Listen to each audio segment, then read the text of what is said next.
Today I will be giving my informative speech about the NBA. This is the audience. You come home late from work. You're tired. All you can think about is eating and grabbing and going to bed. You grab some dinner, you sit on the couch, you turn on the TV and see what's on. You scroll and scroll and scroll, and all of a sudden you stop. You're swarmed with memories of playing basketball in the neighborhood with all the other kids. You're swarmed with memories with making it to your first basketball try and putting in all the effort that you could to make the team. You're swarmed with all of the times that you've had with your teammates and your coaches both on and off the court. And all of this is being brought back to you by the National Basketball Association, aka the NBA. The NBA has become one of the most premier sports leagues all across the world and is viewed by millions all across the world. Since we're talking about the NBA, the first thing we'll be talking about is its history. Then we will move on to talking about its organizational structure, then the NBA Cares program, which is their charity work. First, let's begin by talking about the history. Since its inception in 1946, it has strived to grow and become one of the most popular leagues in the world and has succeeded in doing so. It was founded in 1946, but first it was known as the Basketball Association of America.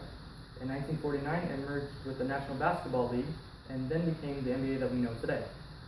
And the game was originally based on Dr. Naismith, a professor at Kansas University's original 13 rules of basketball. Now let's talk about some of the growth. Most of the growth was due to the popularity of dominant teams and dominant players. In the early years, it was dominated by the Minneapolis Lakers and the Boston Celtics. And after a little bit of a dry spell, the NBA's ratings started hitting all-time highs due to the rivalry between Magic Johnson and Larry Bird. They were able to give the NBA a national broadband deal. And in the 90s, the NBA was dominated by Michael Jordan, arguably the greatest player of all time and one of the most iconic. His purpose is that he showed that players could be even bigger stars outside the court than inside the court, and led to more players getting more endorsement deals such as shoe deals that we see today. The popularity of the NBA all around the world is more evident in the 2000s as we saw a giant influx of international players coming in and dominating the league. Now we will talk about the organizational structure of the NBA.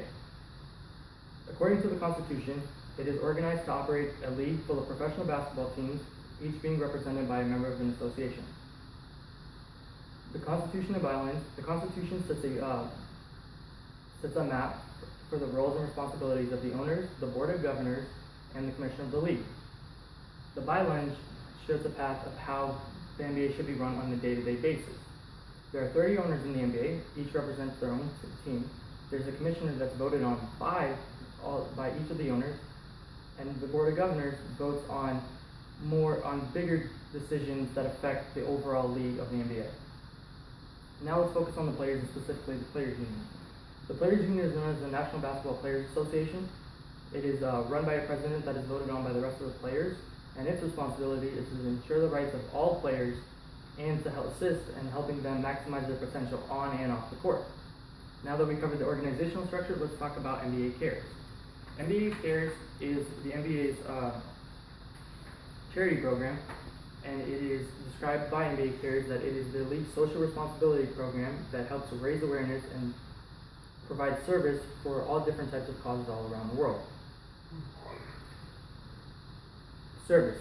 Mainly through donations and programs, they're able to create programs with other associations such as the Navy, raising money for food drives and stuff like that for veterans overseas. They're able to create programs that the NBA players can then assist in and raise awareness by adding the NBA brand to it. It was also founded in 2005. They're able to raise money partially through donations and fundraisers, but they're also able to raise money by the NBA players also giving money and some of the owners as well. Now let's talk about some of the stuff that the NBA Cares program has done since its time. It has raised over $270 million annually overall, and it has provided 3.5 million service hours also. It has also created 900 different places all across the world for kids to learn and play that some might not have. All right. In conclusion, the NBA is one of the most premier sports leagues in the world, and today we talked about where it came from and where it emerged from.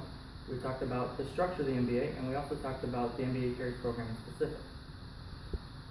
To wrap it all up, the NBA is one of the most exciting leagues in the world, and is also one of the greatest leagues in the world because it's able to provide so much excitement and bring so many people together. Imagine, if you will, you and your friends sitting at a sports bar watching one of the greatest NBA playoffs of all time. The commentator screams 3, 2, 1 as your team pulled off a miracle and was able to win its its first NBA championship of all time.